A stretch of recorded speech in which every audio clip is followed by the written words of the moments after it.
வணக்கம். இன்றைய முக்கிய செய்திகள்.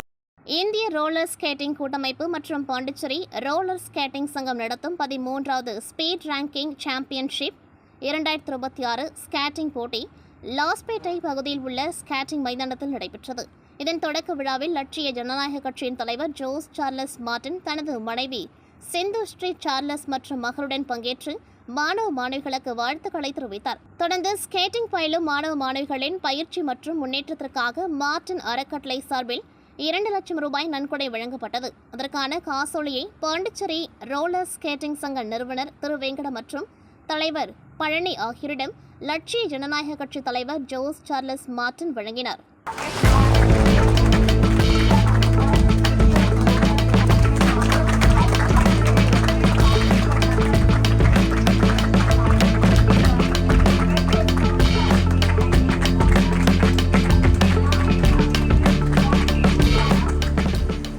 அதே மாதிரி இங்கே யங்ஸ்டர்ஸ் இந்த வயசில் இந்த மாதிரி ஆக்டிவிட்டீஸில் பார்ட்டிசிபேட் பண்ணி இந்த டீம் ஸ்பிரிட் ஒரு ஸ்போர்ட்ஸ்மேன்ஷிப் வளர்க்குறது ரொம்ப இம்பார்ட்டன்ட். அதுவும் ஃபஸ்ட் டைம் புதுச்சேரியில் இந்த மாதிரி ஒரு நேஷ்னல்ஸ் ஈவெண்ட் ஸ்கேட்டிங்கு நடக்கிறது நம்ம புதுச்சேரிக்கு ஒரு பெருமை.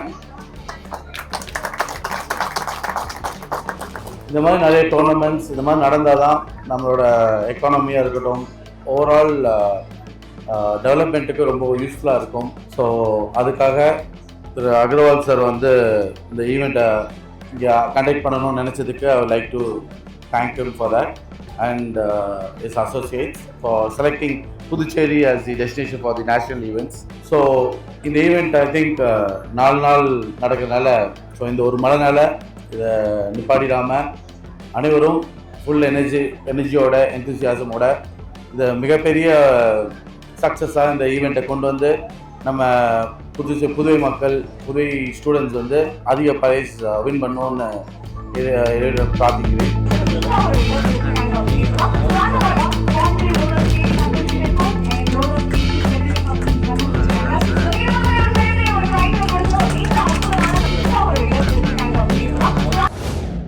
புதுச்சேரி லட்சிய ஜனநாயக கட்சியின் தலைவரும் காமராஜ் நகர் தொகுதி சட்டமன்ற உறுப்பினருமான ஜோஸ் சார்லஸ் மார்டின் யூஆர் ஃபர்னேஸ் என்ற திடக்கழிவு எரிப்பு இயந்திரத்தின் செயல்பாடு மற்றும் அதன் பயன்பாடு குறித்து பொதுமக்களுக்கு நேரடி விளக்கம் அளித்தார்.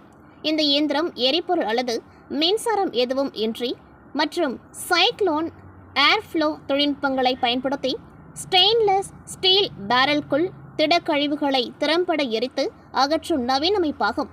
சுற்றுச்சூழலுக்கு உகந்த கழிவு மேலாண்மை தொழில்நுட்பமாக இது அறிமுகப்படுத்தப்பட்டது. நிகழ்ச்சியில் லட்சிய ஜனநாயக கட்சியின் நிர்வாக பொதுச் செயலாளர் ராம்குமார், கட்சி நிர்வாகிகள், உறுப்பினர்கள் மற்றும் ஏராளமான பொதுமக்கள் கலந்து கொண்டு இயந்திரத்தின் செயல்முறையை பார்வையிட்டனர். லட்சிய ஜனநாயக கட்சியின் பொதுச் செயலாளர் ராம்குமார் அவர்களின் கட்சி பணிகளுக்கான புதிய அலுவலக அறையை ரெட்டியார்பாளையம் பகுதியில் உள்ள லட்சிய ஜனநாயக கட்சியின் தலைமை அலுவலகத்தில் தலைவர் ஜோஸ் சார்லஸ் மார்டின் திறந்து வைத்தார்.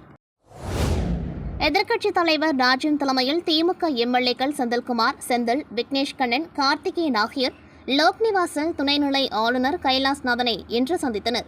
அப்பொழுது அரசு நிர்வாக முடக்கத்தை தவிர்க்க அமைச்சர்களுக்கு இலாக்காவை அறிவிக்க வேண்டும் என வலியுறுத்தினர். ஆளுநரை சந்தித்த பிறகு செய்தியாளர்களிடம் பேசிய எதிர்க்கட்சித் தலைவர் நாஜிம், அமைச்சர்களுக்கான இலாக்கா ஒதுக்கப்படாத குறையை சுட்டிக்காட்டினோம். எப்பொழுது இலாக்கா ஒதுக்கீடு அறிவிப்பு வெளிவரும் என கேட்டோம். அதற்கு துணைநிலை ஆளுநர், நிர்வாகம் முடங்கவில்லை, இலாக்கா ஒதுக்கீடு ஓரிரு நாளில் வெளியாகும் என்றார். இலாக்கா ஒதுக்கீடு நாளைக்கே வந்துவிடும் என்று தோணியில் சொன்னார்.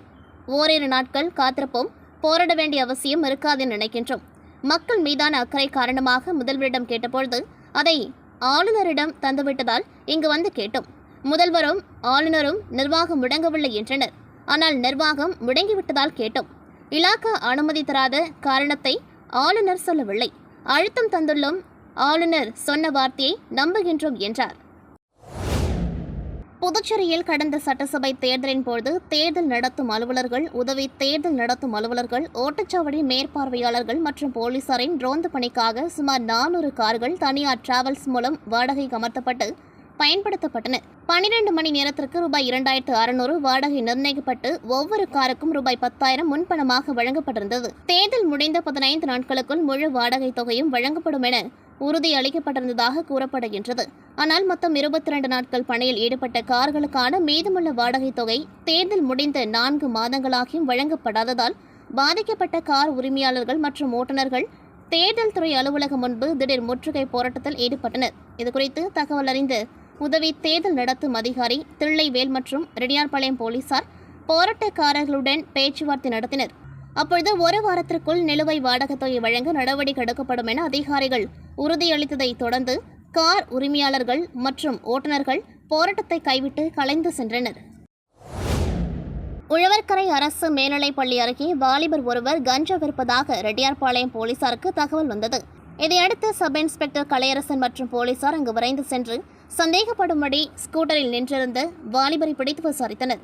அவர் அத்திச்சென்னூர் மாதாக்கோவில் வீதி பிரபு என்கிற அப்பு என்பதும் அவரை சோதனை செய்தபொழுது 300 கிராம் கஞ்சா பொட்டலங்களை மறைத்து வைத்து விற்பனை செய்ததும் தெரியவந்தது.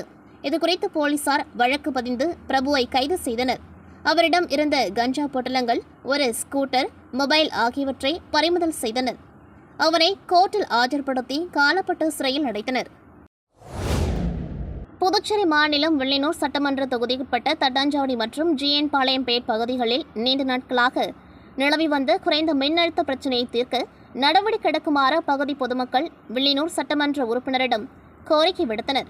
இதனை அடுத்து சட்டமன்ற உறுப்பினர் ரவிக்குமார் அறிவுறுத்தலின் பேரில் ஜிஎன் பாளையம்பேட் பகுதியில் புதிய 200 கிலோவாட் மின்மாற்றி அமைக்கப்பட்டதுடன் பழுதடைந்த மின்மாற்றி அமைப்பை அகற்றி அதற்கு பதிலாக 315 கேவாட் திறன் கொண்ட புதிய மின்மாற்றி நிறுவும் பணிக்கு ரூபாய் 31.80 லட்சம் மதிப்பீட்டில் ஒப்புதல் பெறப்பட்டு பணிகள் நிறைவேற்றப்பட்டன. இந்த மின் மாற்றிகள் மூலம் Villianur main road, GN Palayampet, Mariamman கோவில் வீதி மற்றும் தட்டாஞ்சாவடி பகுதிகளில் உள்ள மின் நுகர்வோர் பயனடைவார்கள். மேலும் தட்டாஞ்சாவடி பகுதியில் நிலவி வந்த குறைந்த மின்னழுத்த பிரச்சினையை முழுமையாக சரி செய்ய சுமார் ரூபாய் 20 லட்சம் செலவில் புதிய மின்மாற்றி அமைக்கப்பட்டு மக்கள் பயன்பாட்டிற்காக இயக்கி வைக்கப்பட்டது. இதன் மூலம் குளத்துமேடு, பூம்புகார் நகர், காந்தி நகர், கற்பக விநாயகர் நகர் மற்றும் தட்டாஞ்சாவடி உள்ளிட்ட பகுதிகளில் குறைந்த மின்னழுத்த பிரச்சினை சீராகி மின் விநியோகம் மேம்படும் என தெரிவிக்கப்பட்டது. இந்நிகழ்ச்சியில் வில்லியனூர் சட்டமன்ற உறுப்பினர் ரவிக்குமார், மின்துறை செயற்பொறியாளர் பன்னீர்செல்வம், உதவி பொறியாளர் சந்திரசேகரன், இளநிலை பொறியாளர் ஸ்டாலின், மின்துறை ஊழியர்கள் மற்றும் ஊர் பொதுமக்கள் திரளாக கலந்து கொண்டு நிகழ்ச்சியை சிறப்பித்தனர். புதுச்சேரி மாநிலம் திருபுவனை சட்டமன்ற தொகுதிக்குட்பட்ட பல்வேறு கிராமங்களில் 100 நாள் வேலை திட்டம் மற்றும் நீர்நிலைகள் சீரமைப்பு பணிகளை எம்எல்ஏ சரவணகுமார் பூமி பூஜை செய்து துவக்கி வைத்தார். சோரப்பட்டு, பெரிய ஏரி, சன்னியாசிக்குப்பம், களித்தித்தல் குப்பம், மதகடிப்பட்டு உள்ளிட்ட பகுதிகளில் ரூபாய் 1 கோடிக்கும் அதிக மதிப்பில் நீர்நிலைகள் சீரமைப்பு மற்றும் தூர்வாரும் பணிகள் மேற்கொள்ளப்படுகின்றன. நிகழ்ச்சியில் பேசிய எம்எல்ஏ 100 நாள் வேலை திட்டம் 125 நாட்களாக விரிவுபடுத்தப்பட்டு தகுதியான அனைவருக்கும் வேலைவாய்ப்பு வழங்க நடவடிக்கை எடுக்கப்படும் என்றார். மேலும் இந்த பணிகள் நிறைவடைந்தால் நீர்நிலைகளின் கொள்ளளவு அதிகரித்து நிலத்தடி நீர்மட்டம் உயர்ந்து விவசாயத்திற்கு பயனளிக்கும் என அதிகாரிகள் தெரிவித்தனர். நிகழ்ச்சியில் கட்சி நிர்வாகிகள், அதிகாரிகள் மற்றும் பொதுமக்கள் கலந்து கொண்டார்கள். ஓசடு தொகுதி தொண்டமானத்தம் கிராமத்தில் அமைந்துள்ள அரசு உதவி பெறும் தனியார் பள்ளி இயங்கி வருகின்றது. இங்கு சுற்று கிராமப்புறங்களை சேர்ந்த 100கணக்கான மாணவர்கள் பயின்று வருகின்றனர். இவர்கள் மழைக்காலங்களில் எவ்வித பாதிப்புமின்றி பள்ளிக்கு வர வேண்டும் என்ற நிலையில் அரசு மாணவ மாணவிகளுக்கு பல்வேறு உதவிகளை செய்து வருகின்றது.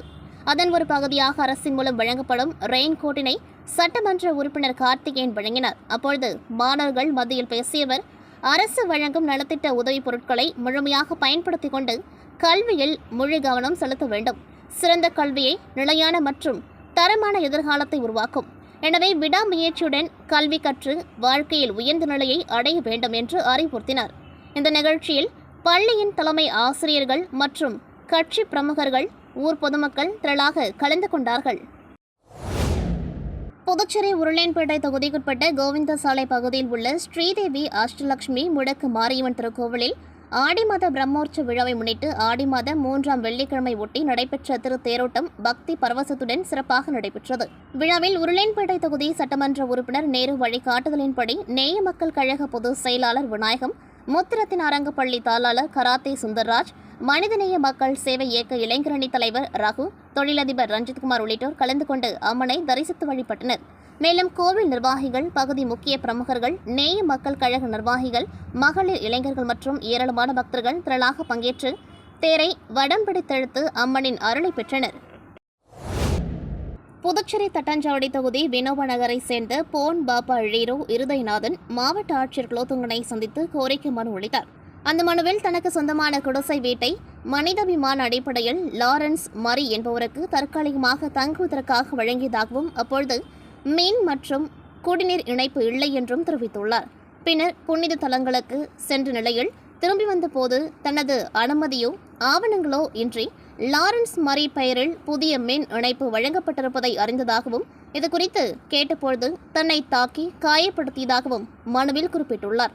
எனவே சட்டத்திற்கு புறம்பாக மின் இணைப்பு வழங்கிய மின்துறை ஊழியர்களை கண்டறிந்து அவர்கள் மீது துறை ரீதியான நடவடிக்கை எடுக்கவும் சம்பவம் குறித்து உரிய விசாரணை நடத்தவும் மாவட்ட ஆட்சியரிடம் அவர் வலியுறுத்தியுள்ளார். புதுச்சேரி மாநிலம் கோடப்பாக்கத்தில் உள்ள சின்ன திருக்கைலாயத்தில் ஆடி பௌர்ணமி விழா பக்தி பரவசத்துடன் நடைபெற்றது. விழாவை ஒட்டி திருவாசக முற்றோதல் 63 நாயன்மார் தொடர் நாடகத்தின் ஒரு பகுதியாக பூசலா நாயனார் நாடகம், உலக சாதனை முயற்சியில் பங்கேற்றவர்களுக்கு சான்றிதழ் வழங்கும் நிகழ்ச்சி ஆகியவை நடைபெற்றன. மேலும் பக்தர்களுக்கு அறுசுவை அன்னதானம் வழங்கப்பட்டதுடன் மாலை நேரத்தில் திருமுழுக்கு அபிஷேகம், சிறப்பு அலங்காரம் மற்றும் தீப ஆராதனை நடைபெற்றது. விழாவில் ஏராளமான சிவனடியார்கள் மற்றும் பக்தர்கள் கலந்து கொண்டு சுவாமி தரிசனம் செய்தனர். அனைத்து ஏற்பாடுகளையும் சிவ அம்மையப்பர் அறக்கட்டளையினர் மற்றும் விழா குழுவினர் செய்திருந்தனர். இத்துடன் செய்திகள் நிறைவடைகின்றது. நன்றி, வணக்கம்.